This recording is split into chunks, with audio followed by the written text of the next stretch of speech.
గుమగుమలాడే బిర్యానీ కోసం మసాలా చేసుకుందామా? చూడండి, వచ్చేయండి. దానికి కాను ధనియాలు తీసుకోవాలి, జీలకర్ర తీసుకోవాలి, దాల్చిన చెక్క, మిరియాలు, ఇలాచి, సాజీరా, లవంగాలు, అట్లనే జాఫల్ వేస్తే బిర్యానీలో మంచి అరోమా వస్తుంది కాబట్టి జాఫల్ మొత్తం ఒకటి వేసేసుకోవచ్చు. అట్లానే కొన్ని ఎండుమిరపకాయలు, బగారా లీఫ్, బగారా ఆకు, బగారా పువ్వు, స్టార్ అనెస్, మరాఠీ మొగ్గ, బడి ఇలాచి, కస్తూరి మేతి, అలానే ఎండుమిరపకాయలు కూడా దీనికి కావాల్సి వస్తుంది. కలర్ కోసం ఇది, కారం కాదు, ఎండుమిరపకాయలు అవి చూసుకోండి. ఇప్పుడు ఒక కడాయి పెట్టుకొని ఫస్ట్ మనం ధనియాలు వేసుకొని వేయించుకుందాం. ధనియాలు కొంచెం వేగినాయి అని అనుకున్నప్పుడు వేరే వేసుకోవచ్చు. ఫస్ట్ ధనియాలు ఎక్కువ టైం తీసుకుంటుంది కాబట్టి ఫస్ట్ ధనియాలు వేసుకుందాం. అలానే ఎండుమిరపకాయలు కూడా కొంచెం వేగిన తర్వాత మనం ఇప్పుడు బేలీఫ్, బగారాకు, అట్లనే బగారా పువ్వు వేసుకుందాం.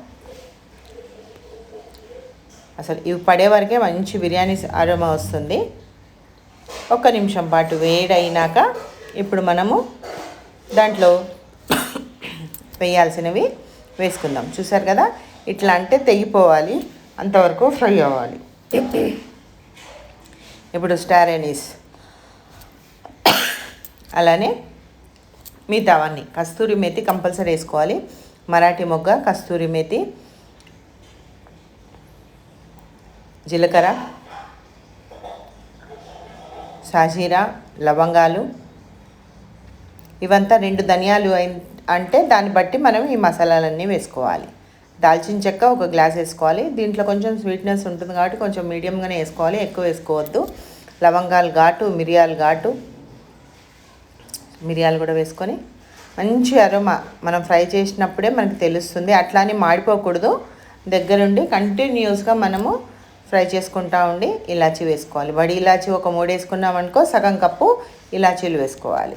మనకి బిర్యానీ అరోమా, బిర్యానీ వండుతున్నామంటే నాట్ ఓన్లీ నాన్ వెజ్ అండి, అలానే వెజిటేరియన్ కూడా ఈ మసాలా వేసుకుంటే మంచి అరోమాతోటి మనకి బిర్యానీ రెడీ అయిపోతుంది అన్నమాట. బిర్యానీ మసాలా అంటే ఇవి ఖచ్చితంగా ఉండాలి. సో ఎట్లా అంటే తెగిపోవాలి, అంతవరకు ఫ్రై చేసుకోవాలి.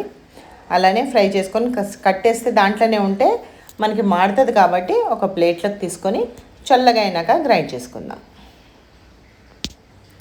తొందరగా చల్లగా అయిపోతుంది. ఇట్లా మనము ఒక పెద్ద పళ్ళెంలో వేసుకొని ఫ్యాన్ కింద పెట్టుకున్నామంటే ఒక 5 నిమిషాల్లో అయిపోతుందండి. ఇప్పుడు 2 తఫాలుగా వేసుకోవాలి. ఇది వేసుకుంటున్నప్పుడు నేను పక్కన గ్లాస్లో సాజీరా పెట్టాను, అది బడి సోంపు పెట్టాను, అది ఫ్రై చేయలేదు.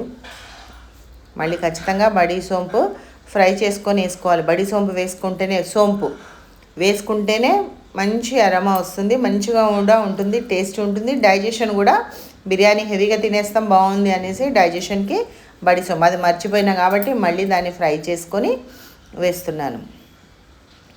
అన్నీ పెట్టుకున్నా కానీ ఏదో ఒకటి మర్చిపోతాం. అదే మర్చిపోయినాంలే అని వదిలేసుకోకుండా ఖచ్చితంగా మనం ఈ ఇంగ్రీడియంట్ దాంట్లో పడాలి అంటే ఖచ్చితంగా పడాల్సిందే. ఇది మా ఇంటి మసాలా అండి, నా ఇంటి మసాలా ఇది, బిర్యానీ మసాలా. నేను వెజిటేబుల్ బిర్యానీ కానీ, చికెన్ బిర్యానీ, మటన్ బిర్యానీ, ఏ బిర్యానీ అన్నా ఈ పౌడర్ ఉండాల్సిందే. Thanks for watching.